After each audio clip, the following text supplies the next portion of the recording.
Tonight I'm going to make a chicken piccata meatball over angel hair pasta, and this just sounded good. So here we go. I've got some chicken stock. Now it calls for white wine. I'm just going to use extra chicken stock. It's not a problem. These are my only substitutes, and I didn't buy half and half because it calls for half and half. I'm going to use heavy cream. I'll just dilute it a little bit less because of the fact that I didn't want to have to buy half and half and heavy cream this week. Butter. The other thing I could have done was bought the half and half and added extra butter, but this is how I decided to do it. Seasoned breadcrumbs, ground chicken, a lemon, a shallot. Now it called for two. I'm just doing one. Fresh parsley, the green beans, the pasta, and the rolls are just what we're having with it. Fresh. It's grated Parmesan cheese. It's better than the shaky stuff, but use the shaky stuff if that's all you've got. That is not a problem. I have Asiago. I haven't been able to buy the Parmesan at Aldi's, so I wanted more of a sharp flavor, and the Parm gives that better than the Asiago. I don't know if I said egg. Egg, sea salt, black pepper, avocado oil, and garlic powder, and capers. And that's everything we've got tonight. So far, I have finely diced one shallot, and I've done 1 tablespoon parsley. I have capers roughly chopped here to go into this, and then there's the other half a shallot and the other parsley. We're going to take 1 egg, get this in here. Now we're doing this all prior to putting the meat in so that you don't overwork the pasta or the meat. So that was the heavy cream, or your half and half. 1/3 of a cup breadcrumbs. 1/4 of a cup Parmesan. We're going to give this a mix.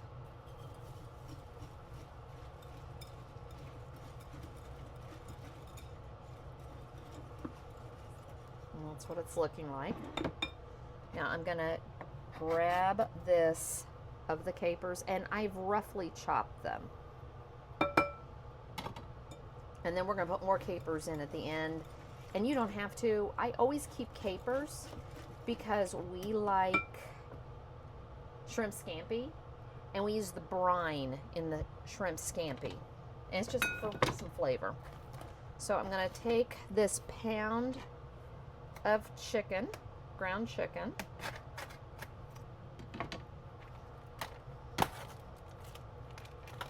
I'm not going to dump it because there's liquid in there. Now this stuff is really, really wet. It always is.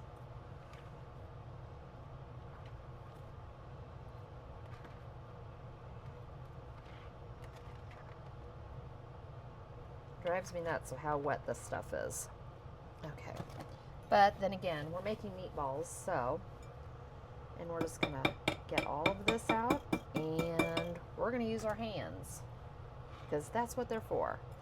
And we're just going to lightly work this together. You just want this to lightly come together, and it doesn't take much. That's about all the more I want to work this. And then I'm going to go wash my hands, and I'll come back.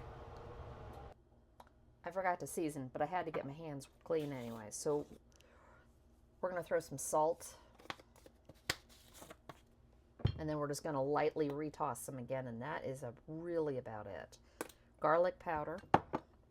And I did use seasoned breadcrumbs, so there's that. Now all I'm going to do, just because this is so wet, I'm just going to fold this over once or twice, and that's it.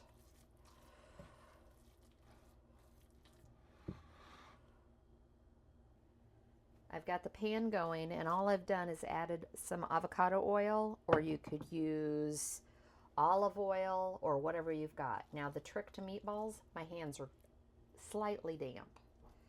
And we're just making meatballs. And we're going to put them in more breadcrumbs. They don't roll real good at this point because they are so soft. And that's all we're going to do. And then when this pan gets hotter, we're going to put them all in. Okay, I've got some made. My oil has heated, so we are just going to gently, yep, can hear them sizzle. I just have them over medium, a little lower than medium.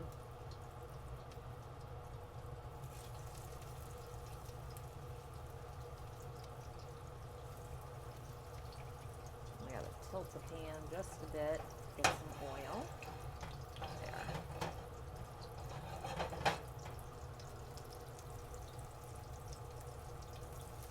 And we'll just keep making meatballs and filling this pan. There we go. I've got them flipped on one side. Just go till they're nice and brown. They're not going to be fully cooked. You're going to put them back in the sauce to finish cooking them. That's why you can make them bigger, smaller. I just went with this. I probably should have gone smaller, but this is what we're going to do. And I still have some more meatballs to make. So I've pulled all of the meatballs. They're flat, but they're so soft, it's not a problem. We're going to add in some more avocado oil, olive oil, because we're going to cook down the shallots. And I'm just going to bring my cutting board over because it's easier this way. We're going to cook this until it's translucent.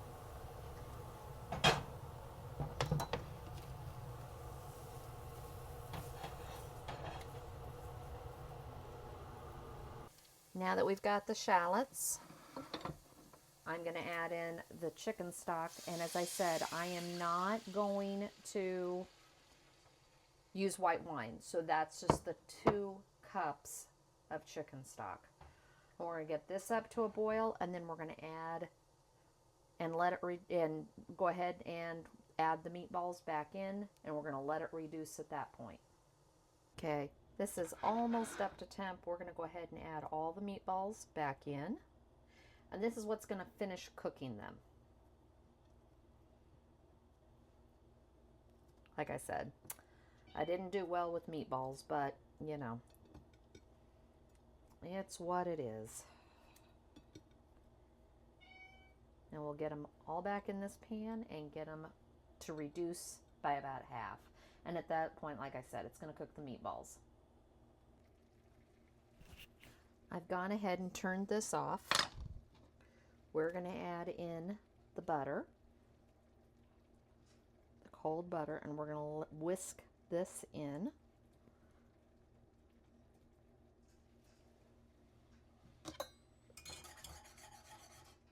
And like I said, I pushed everything over so we would have room, and this will melt pretty quick. It reduced, but I always like a little more sauce, so.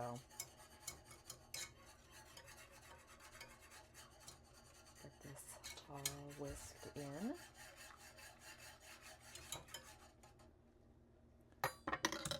Add in the capers. That was a tablespoon. Add in the lemon juice.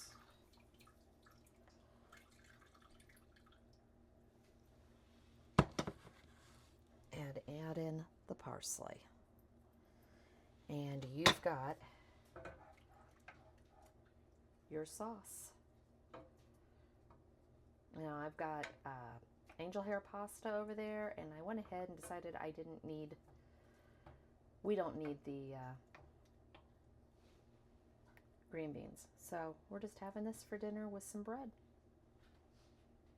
Thanks for joining me.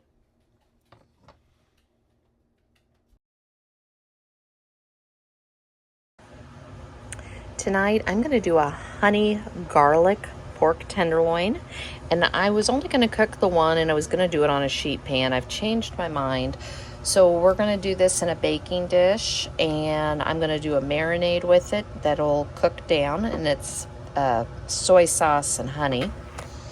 And then I'm going to take the potatoes, quarter them, put them in the air fryer, and on a small baking sheet, I'm going to throw in some broccoli, some green beans, and at the last minute I'll throw in some mushrooms just for some veggies. But that's what we're going to have for dinner. But this is all going to go in together and bake, and it'll have a delicious honey teriyaki type glaze and marinade on it, and it'll cook in that. I've gone ahead and pulled out both of the pork tenderloins, and they're in here, and we're just going to lightly spray them with some oil, or you can brush it on. And called for seasoning salt. I don't typically keep seasoning salt, so I'm just going to use Kinder's buttery garlic, and we're going to season these. And it did call for a bigger baking dish. I'm just going to go with this. It'll probably take a little longer to cook than the recipe calls for, which is fine because I still have to get the potatoes and everything else in. So I'm really not worried about it. Now, put this over here. In my bowl, the only thing I have done is the 2 tablespoons of garlic. And we're going to do 2/3 of a cup of honey. Maybe. There we go. I almost want to measure this. God, that is a lot of honey. And that's not a lot of other things.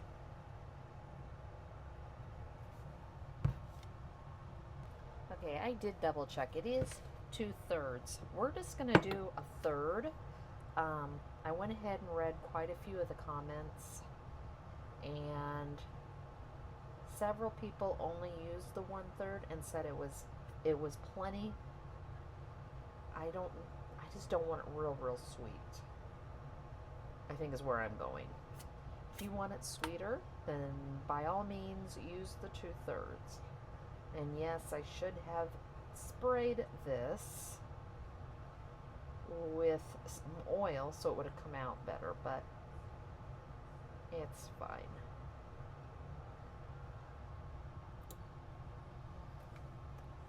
So we'll just use get this in there.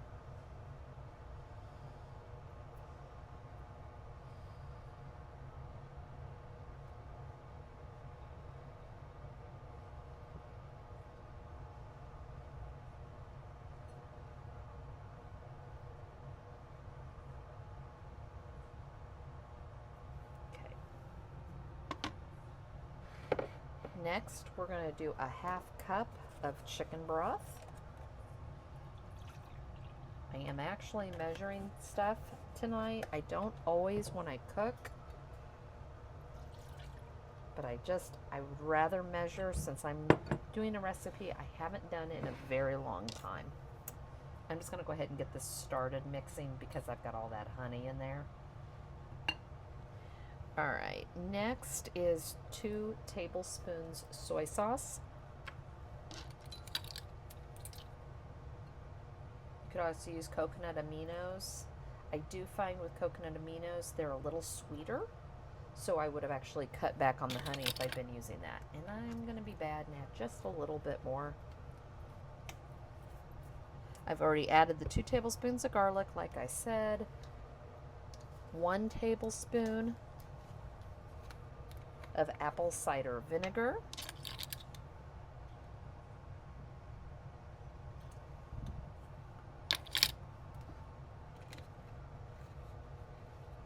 And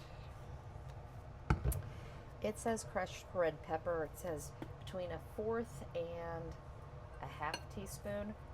We're just going to give it a few shakes. I don't like anything hot, but I want to compromise here. Now, this is the 1 1/2 tablespoon of cornstarch. I'm going to just do it in here and add it. That way there won't be any lumps.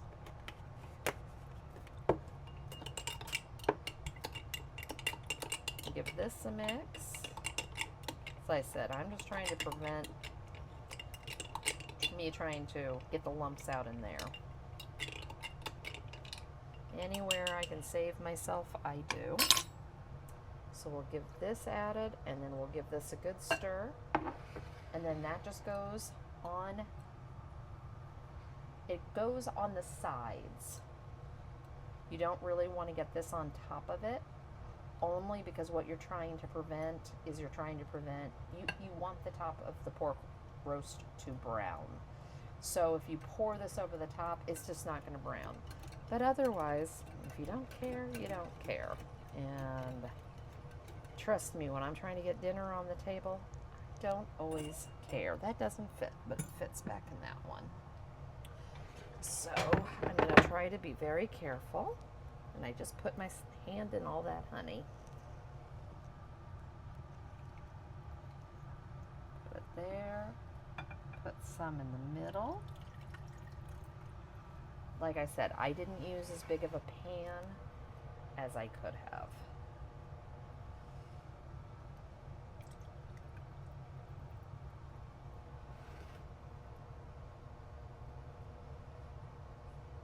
See, and it's kind of sloshing.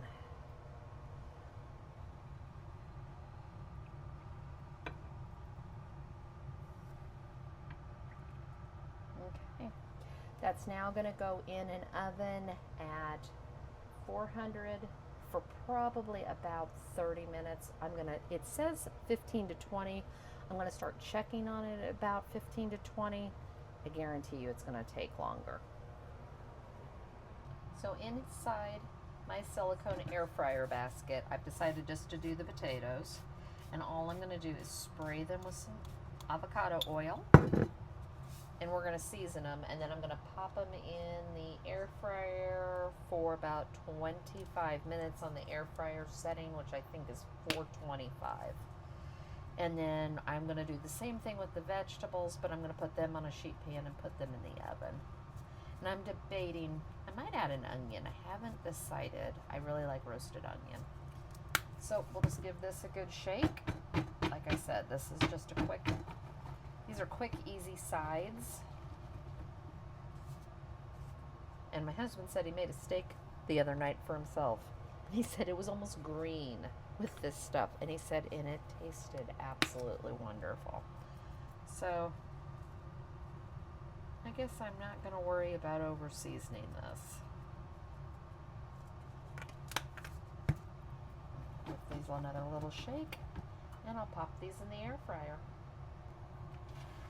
So I've cut the broccoli into pieces. I've got green beans and I've got onions. This is what I ended up deciding. So because I just have a spray bottle, I'm just going to spray all of this, and we're just going to season it however you want. As I said, I'm just going to use, I think, the Kinder's seasoning. And we'll roast all of this. And if you've never had roasted green beans, you are really missing it. But this is just something really simple. It makes it really easy to have dinner, and I'm just trying to get dinner on the table at this point because it's getting late. So this is going to go in the 400-degree oven with the pork roast, and we're at like 12 minutes at this point that it's been in, so I'm going to test it. I know it's not done, but we'll go ahead and get everything else going. So here's everything. There's the potatoes, and that's why I like them in the air fryer. They turn out so nice. There's the pork roast, and I got it up to temp, so they're both above 145. And look how pretty those onions are, and the green beans and the broccoli. So we're ready to eat dinner tonight. Thanks for joining me.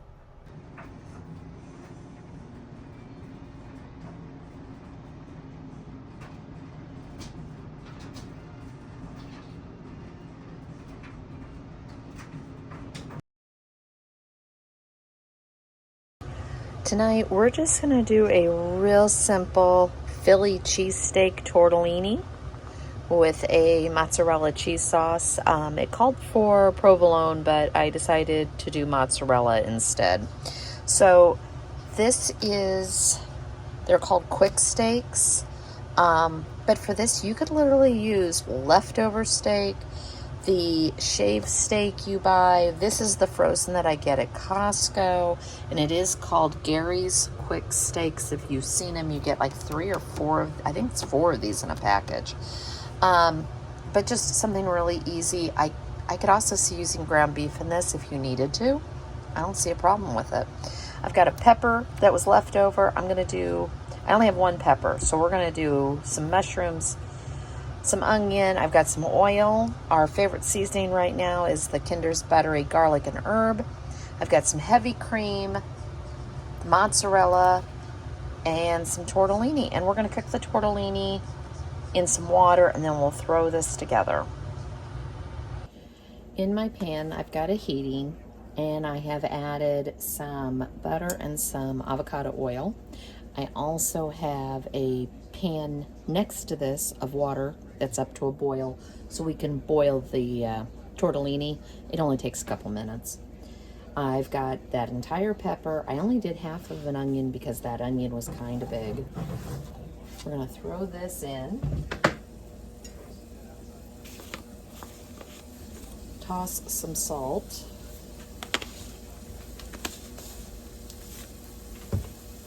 And I think I'm gonna throw all the mushrooms in. They're gonna cook down anyways.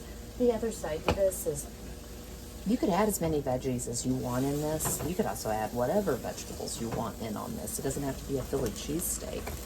I just think that this is a real quick, easy dinner idea, and I can get some veggies in on our meal. Okay, you can see how much this has cooked down.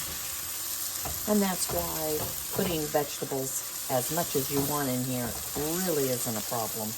I'm going to get these off and into a bowl, and then we'll add the steak. Okay, I've got the steak, and we're just going to throw it in. It says to cook it just for about 30 seconds. Now it says to flip this over for another 30 seconds. Well, no, for another actually 2 minutes or so. But at this point, we're going to take this seasoning pack and we're going to spread this on. And after that 30 seconds, you can start to break this apart. As you see, it's already looking like it's ready. I don't know if you can see that, but it looks, you can see the grain and where all the pieces are broken into pieces, so. And now, this just all is going to break apart. And we're just going to let it cook for another minute or 2. And this portion's done. Cooking that shaved steak that you get in the meat department, there is one at Aldi or Walmart that we've used before, and I giggle because that one reminds me, it breaks apart like this, but it comes in like ovals like this, and it reminds me of what they probably put on the McDonald's breakfast bagel, steak and cheese and onions. It's just that texture, and this is what that stuff kind of reminds me of. So we're just going to let this finish cooking, and then we'll probably just put it right into the container that I have the onions and mushroom and pepper. And then we'll come back and we'll make the cheese sauce. I realized after I didn't have this out on my counter, so we're going to take about a half cup or so of beef stock, 3/4. I may still play with this. Let's see what it looks like, because I want to make sure I have, we're going to do the full cup. There we go. And then we're going to take the heavy cream. And we're going to add that, and that's a cup. We're going to get this up to a bubble. Keep in mind, this has to coat all that meat, all that veggie, and all the pasta. And I'm going to go ahead and drop the cheese tortellini. I'm probably not going to cook all of it. It called for 12 to 16 ounces, and that's a 20-ounce package. This is starting to bubble. I'm also waiting on the water to come back up to temp for the pasta. I'm gonna add in just a little bit of the butter and garlic and herb to the sauce. Because I've already seasoned the vegetables, we seasoned the meat, so now I'm gonna season the sauce. Because the mozzarella is not gonna add too much. The other thing we could do is we could throw some Parmesan in this as well.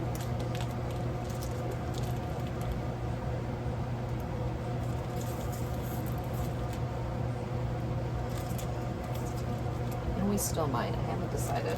I'll taste, when I taste it, I'll let you know if I'm going to throw some parm in this. Since I've got that fresh parm from the other night, I might as well go ahead and use it. Called for about 4 ounces of cheese.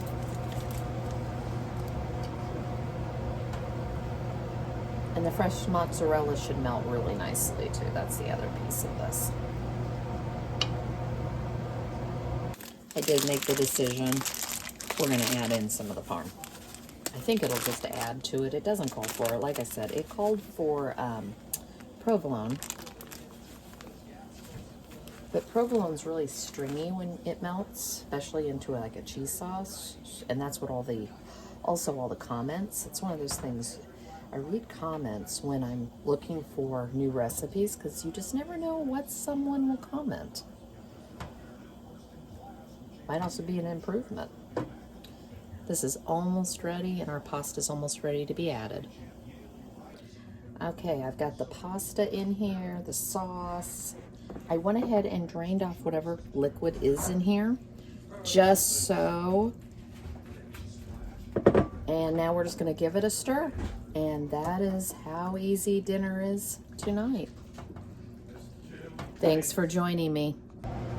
And now that I've got it all stirred, there we go. I would stick with the Parmesan and the sauce and add any cheese to the top. I think it would work out better. Thanks for joining me.